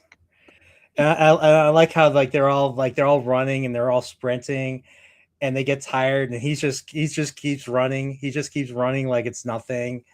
And I have to watch that one again. Gotta watch some. Yeah, my friend, one of the White Cloaks, he's a Marine, and we're gonna be talking about we're gonna be talking probably about A Few Good Men and probably other Marine films next week. So stay tuned for that. I will definitely be listening for that. I haven't seen A Few Good Men. I've always seen, I've seen a billion times, Jack Nicholson saying you can't handle the truth, but I don't know what the movie's about. It's a really, really good flick. It's among Tom Cruise's best. I think it's a court one, right? It's a court drama, right? So I'll probably I love those type of movies anyways. So right. like if you've ever seen, like, well, I mean, I guess you could count it as a courtroom drama, even though it doesn't really take place in the courtroom. It takes place in the jury room. 12 Angry Men, Mm-hmm. the Yeah. original. Then there was another one called Anatomy of Murder, which is Jimmy Stewart basically defending this one guy.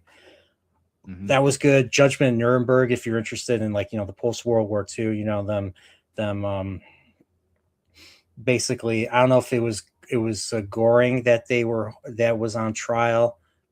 Maybe Goring Yeah. wasn't on trial in that one. No, go. I don't know about, because I know just recently Russell Crowe came out with a Nuremberg movie. Yeah, yeah, yeah. The one I'm Where, thinking of where is the one with Spencer Tracy, the old one with, and yeah. believe it or not, William Shatner's in it. Plays Spencer Tracy's assistant, military assistant. So, but yeah, yeah, I want to see the new one too. That just came. I think that just It's, came out like a month ago. I at first I was singing its praises, and then I went back and watched it again.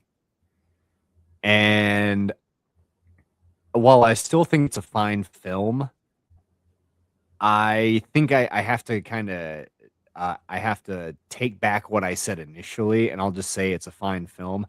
I'm not going to put it on Russell Crowe's top 3 like I originally had said, because I posted on Twitter about it. I said, "Man, this Hmm. is great," and then I went back and watched it. I was like,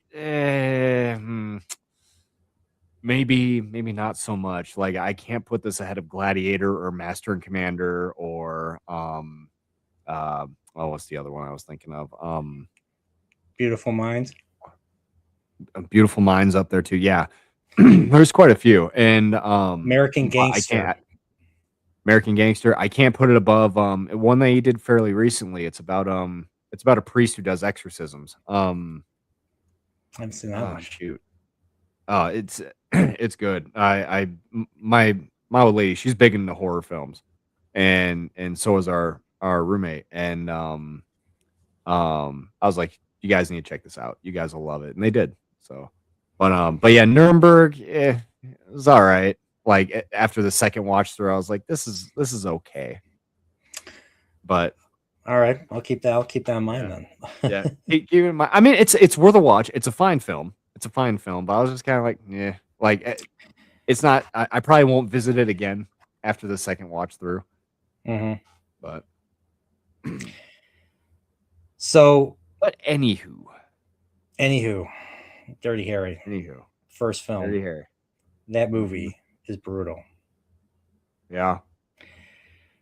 The the football field sequence. Remember that? Hmm. Remember he Yeah. shoots the Scorpio in the leg, and then Hmm. he tortures him for that information. The best sequence in the movie was him running all over town to the different telephone booths to answer in time, because there's a kidnapped girl that's suffocating, and so Yeah. there's like a time limit, and so I like how, like, I mean, the movie obviously wasn't as familiar with the law as it probably should have been, because like they just they get Scorpio off just because of the fact that Dirty Harry just breaks into the football stadium where he was living, and they consider it like a violation of his the Bill of Rights, constitutional rights. Right. And I mean, but there's like an exception to that.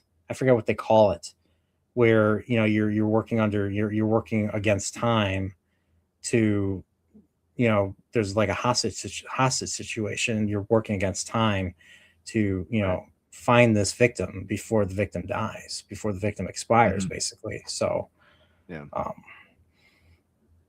and they kind of did that again. I don't know if you've ever seen 10 to Midnight, the Charles Bronson film from the 80s. That one I have not seen. So they basically they basically made so Charles Bronson 1984 10 to Midnight was basically Dirty Harry, but on, like, mix it with like a slasher horror at the same time. So when they're saying in the beginning of Dirty Harry, it's like, Callahan, I don't want any trouble like there was in the Fillmore district. And he's like, how Mhm. so? Well, you can't shoot, you can't shoot these guys. That's my policy. But when a man, when a man chases a woman with a butcher knife and then has a heart on, I shoot the bastard. That's my policy. And that's exactly Yep. what happens at the end of that movie at 10 to midnight. A naked Yep. man with a heart on. Well, we don't see luckily it's the 80s, so The horror, yeah. we don't see the heart on, but he's chasing a woman with a butcher knife, and then she runs into Charles Bronson. Charles Bronson just shoots the guy and all that. Mm. It's a messed up movie. So if I ever do like a video, if I ever do another Dirty Harry video, I did do a Dirty Harry video, I would have to probably show that clip from that movie when you're talking about that particular moment. But yeah, the end of the movie was so raw, like him just taking he kills Scorpio, goes against orders, goes against the mayor, and just goes after the guy after he sees his school bus full of kids, which was also messed up. But he goes after him. They have a little shootout, and and then of course he kills Scorpio at the end, and then he takes his badge. And just chucks it in the lagoon, and then just walks away. And then after that, Right. oh, they made a sequel. So what happened? Did he walk back, and take back the badge and apologize or something? Right.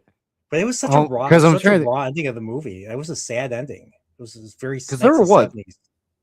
There were 4 Dirty Harrys in total. There was Magnum Force, the Enforcer, not necessarily in this order, but I'm pretty sure there was Magnum Force, the Enforcer. I'm trying not to look in the book because I want to do this off memory. Oh shit. Sudden, yeah. And Ryan Reynolds. Yeah. The Deadpool. Yeah, the Deadpool. There we go. All right. Yeah, but yeah, there's 4 in total, so all successful, by the way. 4 sequels. 5 of them? Yeah, 4 sequels in total, 5 movies. Yeah, and all of them, if memory serves, all of them were successful box office wise. I think Deadpool was the least successful. Yeah, but yeah, I mean, I think Eastwood was kind of like they were running out of ideas. Eastwood was kind of done with it. It was just the last one was the most cartoony, I guess you could say, because the last one was the one with the explosive toy car, remote control toy car chase. I don't know if you remember that one. I feel like a lot of sequels. I mean, like I feel like they kind of have what I call the Rambo effect, where like you look at Rambo First Blood. Yeah, that's a raw, gritty, really like, I mean, it's a gnarly film, and it gets into like the PTSD of Vietnam vets and like all this stuff. Like it's really, really, really down to earth. And then you get to like Rambo 3, and it's like, yeah, I still haven't even seen Rambo. I still haven't even seen that one. I've only seen First Blood and Rambo 2. First Blood. Rambo First Blood Part 2. The films start getting very, very silly. And yeah, I heard Rambo 4 like takes like the violence to another level. Yeah. Was Rambo 4 the one with him as an old man, or was that just the... No, that was Rambo 5. That was Rambo 5, that's right. Last Blood. Yeah, Last Blood. And it's like I'm just Rambo like 4 was Rambo 4 was like in the late, so Rambo 4 was like in the late 2000s, and he was like in the jungle. Like what was he like in like Indonesia or something, or Laos or something somewhere in there. Laos, yeah. And I still haven't seen that one. I'm gonna have to sit my ass down and watch all the Rambo movies. Well, maybe not. I heard Last Blood was awful. After seeing all the Rambo films, the only film I legit love out of that whole series is First Blood. I mean you didn't like Rambo 2 with I did not. Well, because I do this stupid thing in my head where this with sequels where I compare, and like if I hold one in such a high esteem, like if I'm gonna give another one a shot, I want it to be at least close to that. I don't think Rambo 2 is close to First Blood. I mean Probably not. That No. especially like I said, it's really down to earth and just raw. Like it's a raw nerve of a film, and it's so good. And Stallone does an excellent job in it. I mean, it's just a guy that just wants to be left. I mean, he's a guy that Left just, is alone. in the Yeah. war. He suffers PTSD. He wants to be left alone, and he's being harassed by these cops. And Yeah. was it Washington? It takes place in like the Yeah. Northwest, right? Pacific Yeah. Northwest or Yeah. something. Hmm. It's crazy. Yeah. Yeah, it's crazy. I gotta rewatch that one too. So, but yeah, but yeah, but yeah, Dirty Harry. One of the things that the reviewers kept calling the character in the 70s was a fascist. What's your take? Do you have what's your take? What's your take on that? You know, is it because he's judge, The jury, more and executioner? the more things change, the more they stay the same. Like I think it's one of those deals where it's the use of the word fascist is, some It some has people like might, no meaning now. It's like it everybody's a doesn't have any fascist. meaning. Now I can see, okay, playing devil's advocate, I can definitely see where, like you were saying, judge, jury, and executioner, that Hmm. aspect of it. Yeah, Although you can also make the argument that Dirty Harry was doing the morally justified thing when he was going after these criminals. So, I mean, yeah, you know, it's a very, very gray area. I mean, it's not like today where everything gets labeled as fascist or Nazi or what, all that are horse shit. It's, people at least had a reason for calling stuff that back then. yeah. um, but even so, no, I would not label Dirty Harry as a fascist. I would not label, no. Yeah, neither would I. Like he always was the one that just kind of like put himself like he was the one that was willing to. I mean, I guess when you're willing to get the job done by hook or by crook, I guess you could say that's fascist in a way. Like Right, every right. yeah the famous saying, who got the trains running on time, Mussolini, and all that. Yeah, But like you said, like all the times he shot, like the times he shot Scorpio was because of well, obviously there was a girl that was in the process of suffocating. Of course, what's so dark about is that you would think in a movie like that, he'd be successful in rescuing the girl, but he wasn't. right, They were too right. late. The girl was already dead. Like she was never. I don't think she was ever alive. So, Mm, so we got that, and so he ends up just going after him because he just doesn't want to see another repeat of that. Repeat of that. So that's why he goes right, after him and takes him. They basically takes him out. So there's a lot of red tape, being shoved in front of him because of San Francisco politics and all that, and right, the whole concept of being more concerned with the rights of the suspect, the rights of the criminal versus the rights of the victim. right, And that was something that they wanted. Originally they wanted Paul Newman, they wanted Frank Sinatra to play the role, and they're like, no. Frank Sinatra thought it was too violent, and Paul Newman's like, bro, I'm as left as you can get. Give it to right. Clint, he'll do it. And so they Give gave it they to gave you. to they gave it to Eastwood, and yeah, and so he was in Eastwood. He had such star power that he brought Don Siegel as director because Mm, he became friends with the guy, and he ended up becoming like the Don Siegel ended up becoming his mentor, and taught him the ropes of directing. So mm. um, so I actually got to meet when I was at when I went to a meetup. I went to the 2021. I went to the Nerdrotic and Geeks and Gamers meetup in Las Vegas, and Lucky.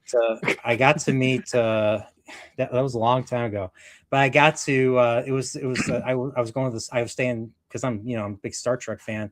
And Andrew Robinson, who played Scorpio, was very famous for playing Garrick, the Cardassian Taylor in Star Trek Deep Space Nine. So I got, I don't know where I have it, but maybe I have it in here, but I have an autograph of him as Scorpio. And I was able to ask him a few questions, like what was it like, what was your fondest memory of playing the role? And he said that he had to memorize how to put together the sniper rifle that he used in the movie. And that was how he, and I think that's how he got the job. That's how Don Siegel hired him, was because of that, and because of the fact that they were looking for someone who had the face of a choir boy, and he looked, so he looked like he kind of had that choir boy look, which makes it even more unsettling. So, but yeah, he was awesome. He was awesome to me. Like, he's one of the, I rather talk to celebrities who are not as well known, but you get more time with them, and they'll tell you something interesting. I think that's more valuable than trying to, meet a big star where you just, you're shoved in front of them, and then you're pulled away, like right away, before you can say anything to them. Right. That's just me. Right. No, for sure. Now, granted, I whenever we've gone to like these fan expos or like Comic Cons, things like that, I'm always like so engrossed in like the merch and the artwork and like all the cool stuff. My old lady, she's all about the meet and greets and the actors and all that sort of stuff. She actually because I'm sure you've seen The Boys. The first 2 seasons. Okay, well, then I dropped off. Yeah. The guy who plays Homelander, he was at yeah, I know what you're talking about. He's awesome. If you want to see a great show that he started, watch Banshee. Okay, I'll have to check it out. I can't think. He's the main star of that show.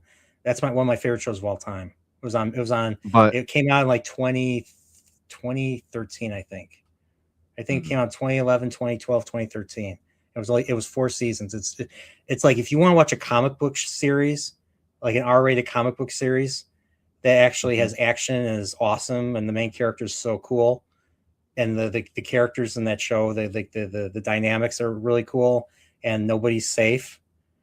Watch that show. It's called Banshee. Banshee. And Anthony, his name's Anthony Starr. Anthony Starr, and he's the star of that one. And well, she got a photo with him, and she's wearing a shirt. If my memory serves, the shirt says "He needs milk" or "He needs some milk," in reference to his Homelander character in The Boy.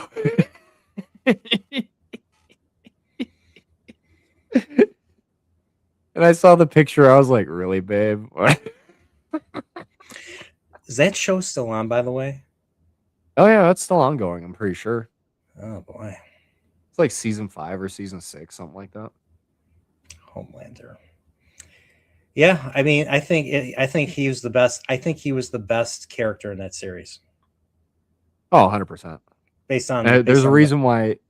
There's a reason why he's in all the memes and everything like that. Like, yes, he is the best out of that show. Although that show, man, like it went from like, I know nothing about the comic book, so I couldn't. It's like they didn't want to adapt any of the good parts. Like the comic book's full of action and great storytelling, and they didn't want to adapt that. They wanted to do what they do nowadays, which is make it their thing, and it's usually always inferior. I mean, look at Wheel of Time. Rings of Power. Yeah. Which here's the interesting thing is I know we got limited time left. We got like 10 minutes left. But there's been next to nothing about Rings of Power since season 2 ended. Nothing. Like, there's been little tidbits here and there, delays here and there, but overall there's been like zero news. Didn't they announce that it's going to be 2026 is when season 3 is going to drop? They're or so? saying 2026 or 2027. Apparently, there were some delays that caused post production to kind of get a little bit messed up. Um, I know our friends over at Fellowship of Fans are running damage control for the show right now because they somebody actually sent me because when I showed the link for our stream, they're like, "You guys might want to talk about this," and they're putting out some BS that um I guess Amazon talked to Deadline and said that Rings of Power was like their number one show, blah blah blah. It's like, guys, we already know that's not the truth. Multiple articles have come out about this. Like, come on now, what are you doing? Yeah, yeah. Why lie? Why lie at this point? You know. Yeah, why lie? It's pure marketing, obviously, because they have the third season coming out. I'm still on in camp. Third season is going to be the last season. I think the only Okay, so reason why you don't think they're gonna be able to pull the 5 season commitment? n- no, I think that what happened is they were considering canceling Rings of Power at the same time as they did Wheel of Time. And the only reason why they didn't do it is they didn't believe the studio could handle that kind of double whammy. But given the fact that Wheel of Time was canceled due to it was canceled due to budgetary reasons more than anything else. I was reading into this. It was financial reasons why that show got canceled. And I'm looking at it, I'm like, you guys spent like quadruple the amount on Rings of Power, and you arguably had a worse like return on investment with Rings of Power than you did with Wheel of Time. Yeah.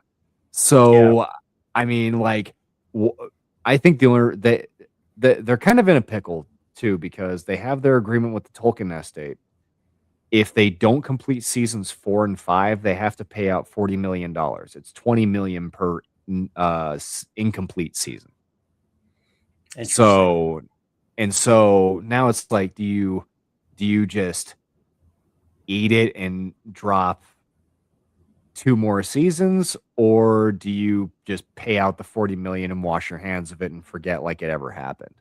I mean, I think, especially considering the fact they want Amazon seems hellbent considering all the IP rights, television IP rights that they've purchased over the past like 5 or 6 years.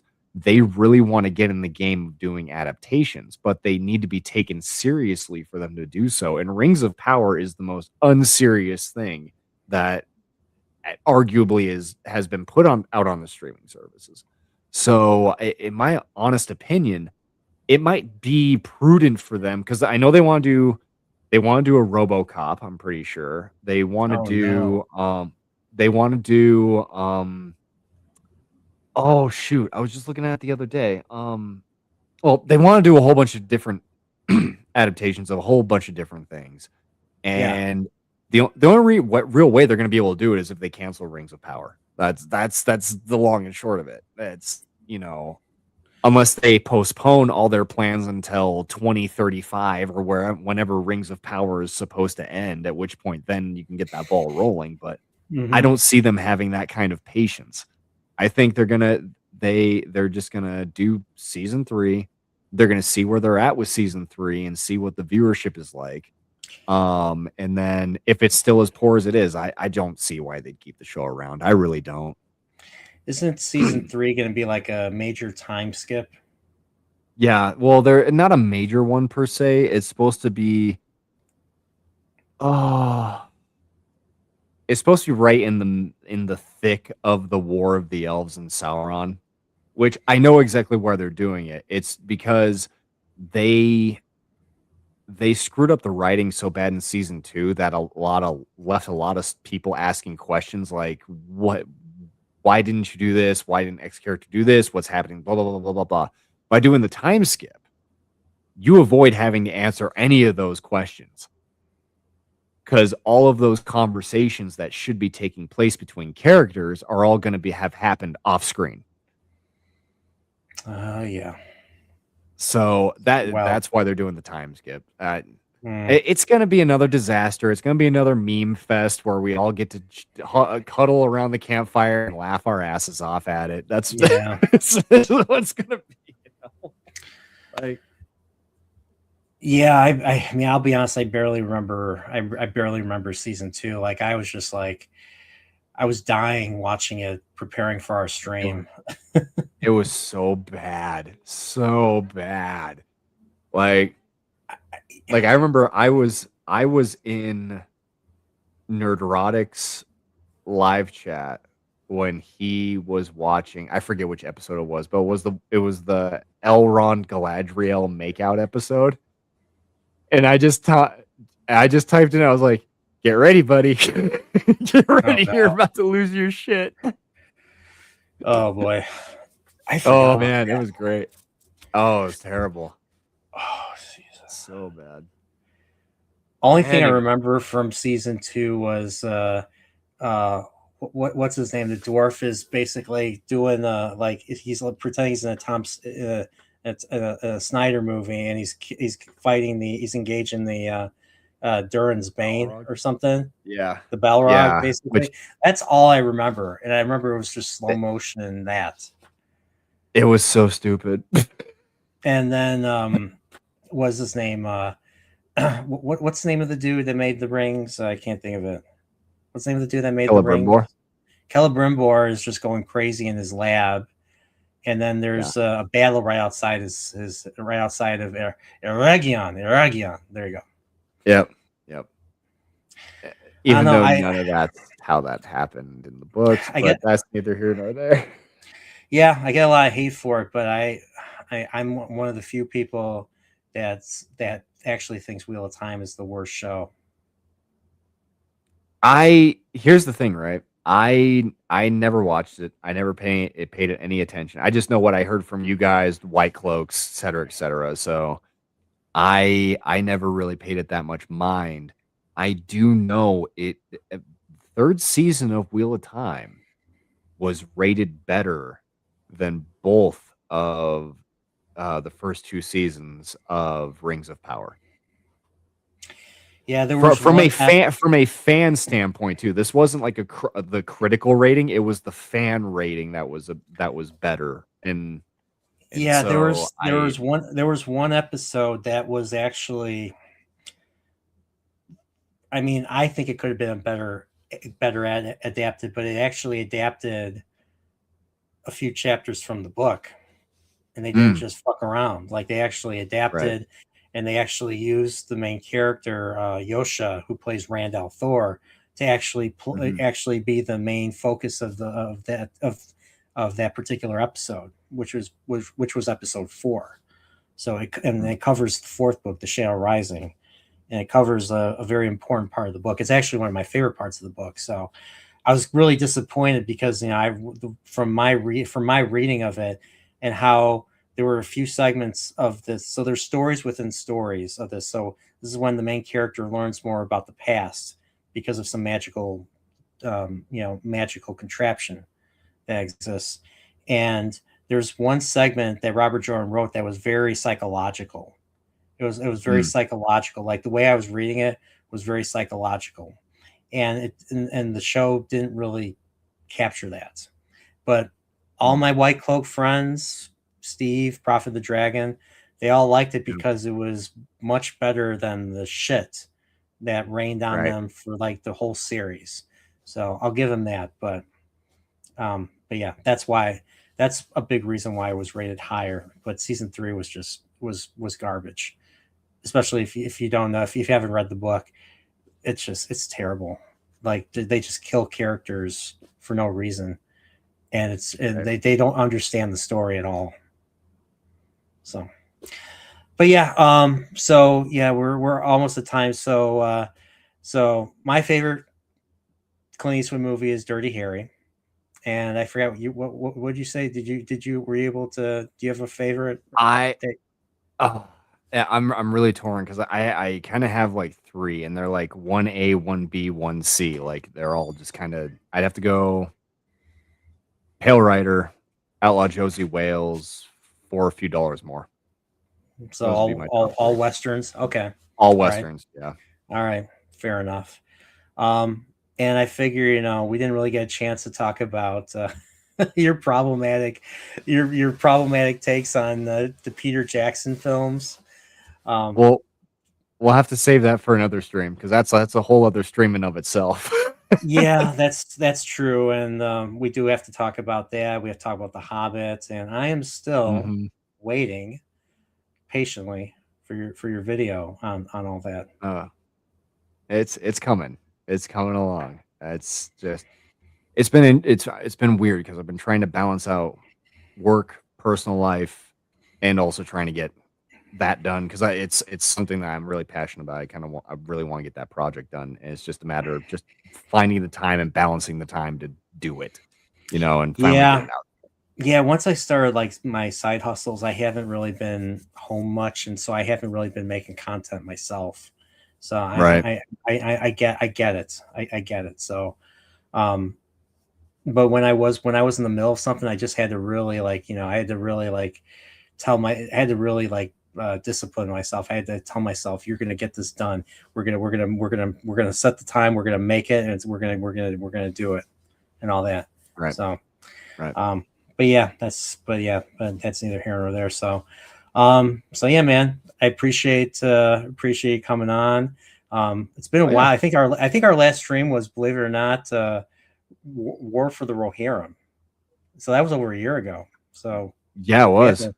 It Yeah, so was. we've been kind of like two ships sailing in the evening the last year on X. So I Right. figure and I was like, I want to talk to. I was like a few weeks ago, I was like, I want to talk to Feanor again, and I was like, oh yeah, he's talking about Eastwood. We should talk about some Clint Eastwood stuff and maybe some other stuff. So I guess the next one we find out whether or not Feanor is actually a real Lord of the Rings fan, if he actually likes the Peter Jackson films, or are we going to learn something dark and evil? So, but yeah, man. So, is there anything else you want to promote? Just follow me on Twitter at Lost History 9. You can also follow me on YouTube at Alpha Chad Feanor. I will be putting out content relatively soon. I keep saying that, and it never materializes, but it is in the works. It has been getting there. There has been progress made, so just stay tuned for that. And you also find me on Instagram too, Hiking Feanor as well. You're on Um, Instagram, really? I'll have to look for you. yeah, Oh, yeah, yeah. okay. I'm barely.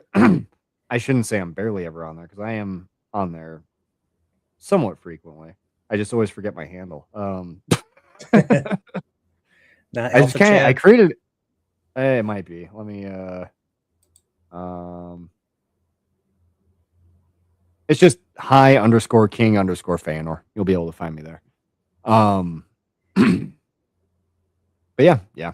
So yeah, and you'll obviously see me posting daily on X, Twitter, just talking shit and talking about films and stuff, and occasionally politics. Although I the past like month I went down the freaking rabbit hole, and I was just You've like, been you've I been was like, leading me. You and many others have been leading me down these rabbit holes. Shame on you, dude. Shame. and and and I've just been like, I felt the need, like I kind of dawned on me like a couple days ago. I was like, I need to pull myself out of this. This is getting depressing. I need to do talking about fun stuff again. So um, Yeah, you know, but I do know. So, all right. Well, all right, man. Well, really appreciate it. So next week, I already said. I mean, I'm working with one of the White Cloaks, Pips. He's mhm. Marine, and we're hopefully next week we're gonna talk about A Few Good Men, and Mm, Marines and pop culture. So cool. so stay tuned for that. I think that'll be we. I think we're gonna do it next Thursday, but maybe next Wednesday. I'll have to talk to him. He's really busy and all that, and yeah. And then I think I need to talk to people for February. So I need to take a week off. I haven't been off since the New Year's. So Stranger Things sucked. I took off for Stranger Things. That sucked. I'm Fucking so sucked. sorry. One of the because that fourth season was so fucking good, and this last season was like, it's like, what the fuck? What the happened to you? Oh, you guys were probably stupid in the first place. Whatever, but that's Right. neither here nor there. So, all right, everybody, take care. Subscribe to High King Feanor. Definitely follow him definitely follow him on X, and we will see y'all later. Have a good night until the next Chillporeal.